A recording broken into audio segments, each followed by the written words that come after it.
deixar alguns quizzes para vocês agora, antes da gente falar da busca binária. Então, o primeiro quiz é o seguinte.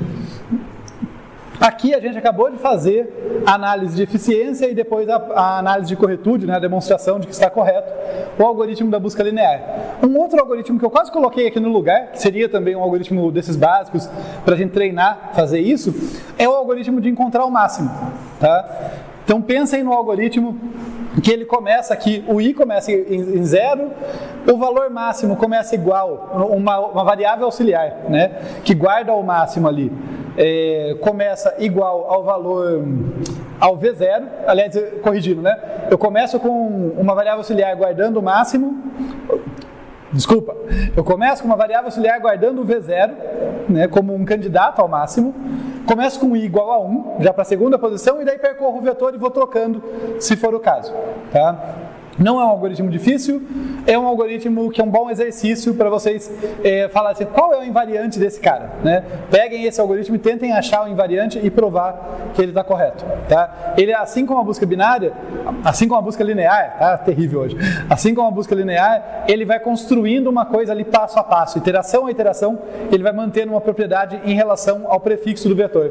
Igual aqui a nossa propriedade era que o x não pertencia a v0 e menos 1, ele vai manter alguma propriedade em relação a esse pedaço do vetor aqui, até a iteração corrente.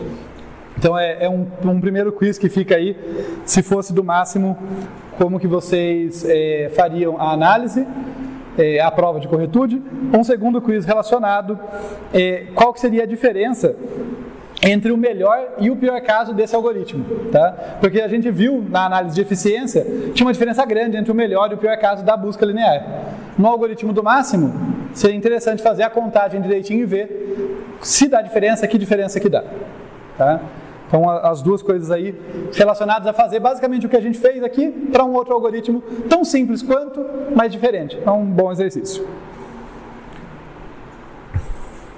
E falando em quizzes, caso eu tenha que apagar isso aqui, né, agora a gente deve focar as próximas partes da aula na busca binária, mas eu quis trazer aqui o tempo é limitado, né, mas eu quis trazer isso aqui para deixar então como exercício, já que não vai dar para passar por ele com cuidado. Então primeiro, esse algoritmozinho aqui que recebe um vetor v de tamanho n, ele chama incognito, o que ele faz? Analisem, quebrar a cabeça um pouquinho, isso é sempre um bom exercício, entender o que esse código está fazendo, o que ele garante, o que ele devolve no final. Tá?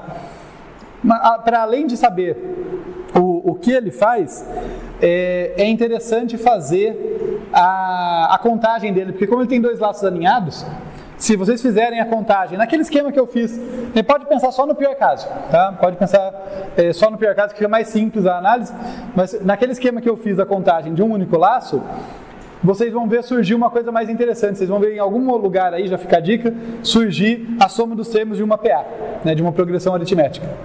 Tá? Então, é interessante fazer isso para entender de onde que vem, né, o comportamento tipicamente quadrático de laços alinhados. Tá? Vem dessa coisa da contagem também. E por fim, né, uma vez que vocês tenham respondido satisfatoriamente o que ele faz e tenham feito a análise de qual que é a eficiência dele, pensar, com os conhecimentos que vocês já têm, qual é um outro algoritmo mais eficiente para resolver o mesmo problema. Veja que é uma questão dentro da questão, né? Porque eu não estou falando qual é o problema, mas uma vez que vocês identificarem o que esse algoritmo faz, vocês vão ser capazes de falar, tá bom, ele está resolvendo tal problema. Com os conhecimentos prévios de vocês, será que vocês conseguem um algoritmo mais eficiente? Então, é uma questãozinha interessante, mas vocês precisam responder as duas primeiro, né? O que ele faz, qual que é a eficiência dele? Respondendo os dois primeiros quizzes, o terceiro passa a fazer sentido.